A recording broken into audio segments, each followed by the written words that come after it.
Hi, this is Ryan with Pblcty, coming to you from our offices at Contra Studios. Today we are in conversation with a man who needs no introduction, but he's going to get one, Mr. Brian McKnight. Welcome, Brian. Thank you.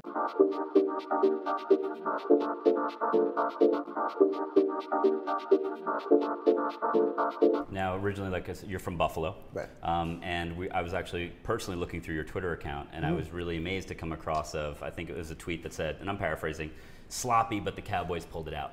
On Sunday's game. On Sunday's game, right against the Giants, Right. which is great. It was a very interesting game, obviously, being in the New York area. Right. So many people were tied to that. But so what I did is I emailed and texted some friends at the Cowboys, and Charlotte Anderson and Shy Anderson, who were Jerry's daughter and son-in-law, Right. got back to me, and they're dying to know, how long have you been a diehard Cowboys fan, and how did it happen? It happened when I was 8 years old. I played Little League. I was a running back. I wore number 33 because my favorite player was Tony Dorsett. I knew you were going there.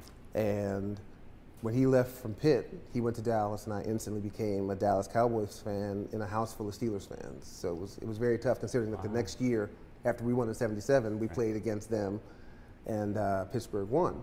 So when I met Terry Bradshaw, he signed a football for me that I have in my media room that says, "To Brian, sorry about Dallas, Terry Bradshaw." Really? So, yeah. Now, have you met TD? Have you met Tony Dorsett? I've met him. He's fantastic. Fantastic, man. I mean, he's the type of guy who you would never even knew he played pro, other than Never. the fact that he's a strong guy. Right. He's got no attitude, no aura about him. Just really down to earth. Most of those guys, especially from that era, between TD and I played golf with Eric Dickerson, and OJ was actually my favorite running back.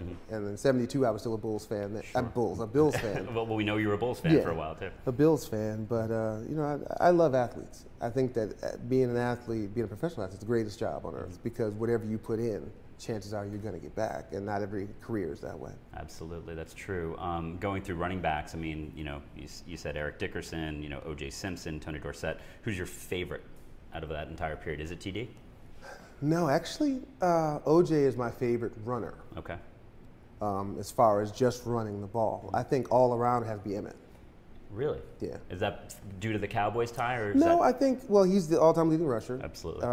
Coming out of the backfield and blocking and doing everything that a running back is supposed to do in the modern era of football, I think he's probably the prototype for that. And tough as nails. I mean, playing through that separated shoulder back when in the NFC Championship. Yeah, game, and not the fastest guy, no. not the most elusive guy. Barry Sanders was awesome, but I'd still probably take him. Yeah, and Barry Sanders is the EA favorite. Yeah. Voted on recently by the cover. So, I'm a Barry fan just because he took a team that was, 3-13 for years and made him a playoff contender. Absolutely. Contender But I think we'll see, depending upon if he can stay healthy with Peterson.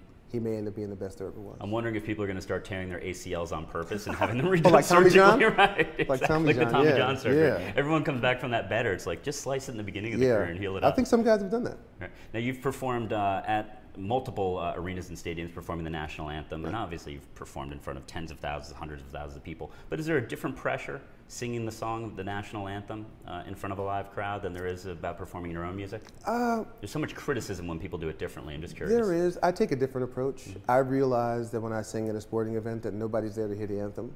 So I want to do service to the song, to Francis Scott Key, the writer, and sing it pretty much the way he wrote it. Good. And I realize that it's not about me. I think you can get so much more for doing less with that song than you can with, I remember seeing something on South Park or somewhere where a guy did the anthem was longer than the sporting event, and because we've seen that. Sure. So, plus it's so patriotic. I'm not a patriotic guy until I feel the words of that song while I'm singing it. There was one, I sang at the World Series when the Giants were playing the Angels, Game 6. So this was 84-ish? No, this was 90, this was this recently, is 06, okay, 07. more recently than way back, okay. And they were telling me, the planes are going to fly over right at the rocket's red glare, so we want you to keep singing. I'm like, no, I got this, man. I'm a professional. I got this. Don't worry about me. So I get there and and you can hear everybody go, oh my God, this guy said he comes up with his father. Exactly. Because it was one of those awesome moments where just like, you don't see these stealth fighters anywhere. No. And there they come, and you don't hear them until they fly by, and you see it. Till right when they're on top of you. And then right all when of a they're, sudden, boom. And I'm like, And you're so The bomb's bursting in here. Yeah. so if you kept your mouth open like that, maybe everyone thought it was just an audio issue and that you were really hitting the note. I don't know what happened, but it was something. I thought I had it, but I didn't. You can't prepare for that moment. How can you possibly? You can't. How can it's like like shooting free throws? How can you possibly shoot, prepare for 20,000 people yelling at you in the middle of a with 1 point down and 1 second left on the clock? You can't. I think you can. But you think so? Yeah, I say that because free throws are free. True. And you're sitting there. We don't tell Shaq that. Well, No. I think Shaq made him when he needed to. At least he'll tell you that. He'll tell you that he made will him. tell you that. Dwight Howard, on the other hand, that's a whole different story. Right, Orlando centers. I think you can practice the free throws to get that down. Well, it's always 15 feet away. Right. Always. It's always 15 feet and 10 feet high. Exactly. And the rim's always the same size. Except I remember a Reggie Miller story where he was talking. He was in an opponent's arena. He was at shoot around and he was missing. And he said to them, "The rim's off. And don't you know when they measured it, it was like 1.5 inches Get out. off." Yeah, so that tells you that these guys know what they're doing. Really? That's crazy. I haven't heard that. That's really interesting. We know you're a huge NBA fan, and you're friends with Ron Harper, and you're a Bulls fan back in the day.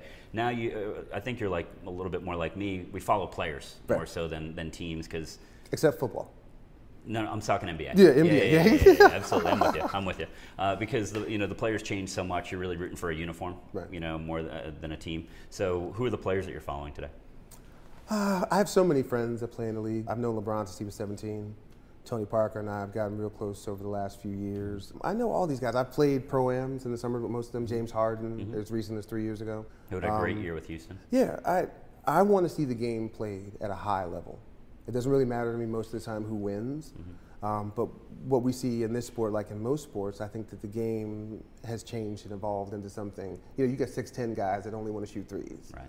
You got centers that play away from the basket. Nobody gets in the post. It's a very up and down kind of game. Nobody plays defense anymore. The good teams do. Well, that's what takes good teams to the championship. Yeah, and defense wins championships because no one else plays defense. Yeah, true.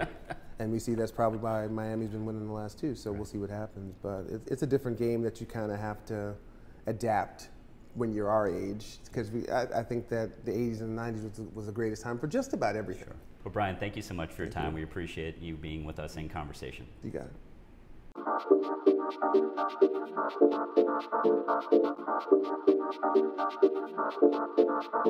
it.